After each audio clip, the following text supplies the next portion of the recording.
So hi friends, welcome back to another video. నేను మీ సునీల్, మీరు చూస్తున్నారు సునీల్ టెక్నాలజీ. సో ఫ్రెండ్స్, ఈ రోజు మనం ఈ వీడియోలో అయితే 2025 ఇయర్ అయితే అయిపోయింది. 2026లో మనం ఎంటర్ అయితే అయిపోయాము. సో 2025లో మనం అసలు ఏం సాధించాము, ఏం చేసామనే విషయాల గురించి ఒక రివైండ్ అయితే వేద్దాం ఈ వీడియో అయితే. సో వీడియో స్టార్ట్ చేసే ముందు ఫస్ట్ ఆఫ్ ఆల్ అందరికీ కూడా I wish you very very happy new year. So 2026లో మీరు ఏవైతే డ్రీమ్స్ పెట్టుకుంటారో ఆ డ్రీమ్స్ అన్ని కూడా ఫుల్ఫిల్ అవ్వాలని చెప్పేసి మనస్ఫూర్తిగా అయితే కోరుకుంటున్నాను.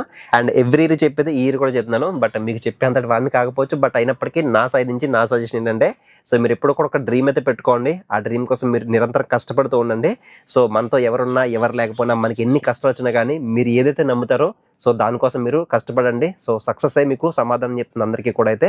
సో ఇది నా సైడ్ నుంచి ఒక చిన్న సజెషన్ అయితే. ఇక మన ఛానల్ గురించి మాట్లాడుకుంటే 2025 జనవరి నుంచి 2025 డిసెంబర్ ఈ స్పాన్ లో మనం అప్రాక్సిమేట్లీ 30,000 న్యూ సబ్స్క్రైబర్స్ ని మన ఫ్యామిలీలో మనం యాడ్ చేసుకున్నాము. So I'm very very happy for that. And videos గురించి మాట్లాడుకుంటే ఈ 2025 అనే కాదు, మనం ఛానల్ స్టార్ట్ చేసే దగ్గర నుంచి కూడా మనం బైక్ రివ్యూస్ కానీ, లేదంటే కస్టమర్ రివ్యూస్ కానీ, మైలేజ్ టెస్ట్లు కానీ ఇలా మనం చేస్తూ ఉంటాం కదా. సో 2025 లో కూడా చేశాను, బట్ కొంచెం గ్యాప్ అయితే ఎక్కువ తీసుకున్నాను. సో 1 మంత్ 1.5 మంత్ ఇలా కొంచెం గ్యాప్ అయితే ఎక్కువ తీసుకున్నాను. సో బట్ 2026లో మాత్రం నేను అసలు గ్యాప్ అయితే తీసుకోవాలనుకోవట్లేదు. ఇంకా ఎక్కువ కష్టపడతాను అండ్ ఇంకా రెగ్యులర్ గా మీ ముందుకి వీడియోస్ అనేది తీసుకొస్తాను. అండ్ నా మెయిన్ మోటివ్ ఏంటంటే మీకు రెగ్యులర్ గా వీడియోస్ అనేది తీసుకురావాలి. అలాగే 2025లో నాకు కొన్ని మెమరబుల్ మూమెంట్స్ కూడా ఉన్నాయని చెప్పొచ్చు. ఫస్ట్ ఆఫ్ ఆల్ జనవరిలో మనం ఒక ఈవెంట్ కి అయితే వెళ్ళాను. లైక్ ఎలా అంటే, మనకి బజాజ్ కంపెనీ వాళ్ళు ఇండియన్ నేవీ వాళ్ళతో కొలాబరేట్ అవుతూ వైజాగ్ లో ఒక ఈవెంట్ అయితే కండక్ట్ చేశారు. సో ఆ ఈవెంట్ కి అయితే వెళ్ళాను. అక్కడ డీనోస్ బ్రోన్ కూడా కలవడం జరిగింది ఫస్ట్ టైం అయితే. సో ఇది ఒక మెమరబుల్ మూమెంట్ అని చెప్పొచ్చు. అలాగే సెకండ్ రీసెంట్ గా మనం KTM డ్యూక్ 160 లాంచ్ అయింది కదా. సో ఆ ఈవెంట్ కూడా నేను బెంగళూరు వెళ్ళడం జరిగింది. సో ఇది ఒక మెమరబుల్ మూమెంట్ అని చెప్పొచ్చు. అలాగే థర్డ్ డే, నేను ఎప్పటి నుంచో కూడా మన ఛానల్కి ఒక మంచి యాక్షన్ కెమెరా అలాగే మంచి హెల్మెట్ తీసుకోవాలని చెప్పేసి ఎప్పటి నుంచో కూడా నేను అనుకునేవాడిని.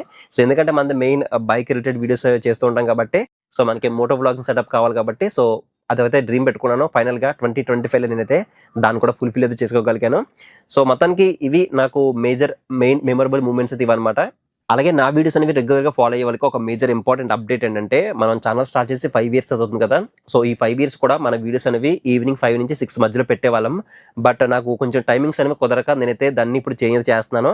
సో 2026 నుంచి, అంటే ఈ వీడియో దగ్గర నుంచి కూడా మీకు ఎర్లీ మార్నింగ్ 6 నుంచి 7 మధ్యలో అయితే వీడియోస్ అనేవి అప్లోడ్ చేస్తుంటాను. సో ఇదైతే మీరు గుర్తుంచుకోండి. ఇక ఓవరాల్ గా ఛానల్ గురించి మాట్లాడుకుంటే కనుక 2025లో నేను ఒక 10 స్టెప్స్ టార్గెట్ పెట్టుకుంటే దాంట్లో 5-6 మాత్రమే అచీవ్ అయ్యాను. ఎందుకంటే సో చాలా గ్యాప్ అయితే వచ్చేసింది. దానివల్ల నేను అనుకున్న అయితే సాధించలేకపోయాను. సో మేజర్ గా 2025లో 1 lakh సబ్స్క్రైబర్స్ కొట్టాలని చెప్పేసి గట్టిగా అనుకున్నాను. బట్ ఏంటంటే గ్యాప్ రావడం వల్ల సో అదైతే సాధించలేకపోయాను. బట్ 2026లో మాత్రం ఫస్ట్ క్వార్టర్లోనే కొట్టాలి. ఇది నా మెయిన్ టార్గెట్ అనమాట. ఈ 1 lakh సబ్స్క్రైబర్స్ టార్గెట్ నాకు ఎందుకు అంత ఇంపార్టెంట్ అంటే, మనం ఎప్పుడైనా సరే ఏదైనా కంపెనీలో కానీ దేంట్లోనే చేస్తున్నామంటే ఐడెంటిటీ అనేది చాలా ఇంపార్టెంట్. సో యూట్యూబ్ లో మరి ఐడెంటిటీ ఎలా వస్తుందంటే, యూట్యూబ్ లో చాలా మంది చేస్తుంటారు, బట్ ఎవరి దగ్గర అయితే 1 lakh సబ్స్క్రైబర్స్ ఉన్నారో వాళ్ళకి రికగ్నైజ్ చేసి వాళ్ళకి ఒక సర్టిఫికేషన్ అలాగే ఒక సిల్వర్ ప్లే బటన్ పంపించి వాళ్ళనైతే రికగ్నైజ్ చేస్తుంది. ఆ సర్టిఫికేషన్ ఆ సిల్వర్ ప్లే బటన్ వస్తే నేను ఒక యూట్యూబర్ అని చెప్పేసి నేను చెప్పుకోవడానికి గర్వంగా అయితే ఉంటుంది అనమాట. సో బయట అందరూ పిలుస్తుంటారు యూట్యూబర్ అని చెప్పి పిలుస్తుంటారు, బట్ నా మనసాక్షి ఒప్పుకోదనమాట. సో ఎప్పుడైతే ఆ 1 lakh సబ్స్క్రైబర్స్ కొట్టి ఎప్పుడైతే సిల్వర్ ప్లే బటన్ తీసుకుంటానో అప్పుడు ఓకే, యూట్యూబ్ నన్ను రికగ్నైజ్ చేసింది, యూట్యూబ్ లో నేను ఒక యూట్యూబర్ అని చెప్పేసి చెప్పుకోగలను అనమాట. సో చాలా మంది వీడియోస్ చూస్తుంటారు మనకి, బట్ చాలా మంది సబ్స్క్రైబ్ చేసుకోవాలని చూస్తున్నారు. బట్ మీకు యూస్ఫుల్ అనిపిస్తే మాత్రం ఖచ్చితంగా ఛానల్ అయితే సబ్స్క్రైబ్ చేసుకోండి. సో మన కంపెనీలు కూడా రికగ్నైజ్ చేస్తారనమాట. సో అప్పుడు మన లాంచ్ ఈవెంట్స్ కూడా వెళ్ళడానికి అవకాశం ఉంటుంది కాబట్టి, సో ఖచ్చితంగా ఎవరైతే వీడియోస్ చూస్తున్నారో వాళ్ళు నా వీడియోస్ మీకు హెల్ప్ అనిపిస్తే కనుక ఖచ్చితంగా ఛానల్ అయితే సబ్స్క్రైబ్ చేసుకుని సపోర్ట్ చేయండి. సో ఇది ఫ్రెండ్స్, మొత్తానికి అయితే మన ఛానల్ యొక్క 2025 రివెంట్ అయితే అనమాట. సో 2026లో అయినా మనం అనుకున్నవి కొంచెం గట్టిగా సాధించాలి మనస్ఫూర్తిగా కోరుకుంటూ, అలాగే మీరు అనుకున్నవి కూడా సాధించాలి మనస్ఫూర్తిగా కోరుకుంటూ, this year Sunil signing off. Thank you for watching. Next వీడియోలో మళ్ళీ కలుద్దాం.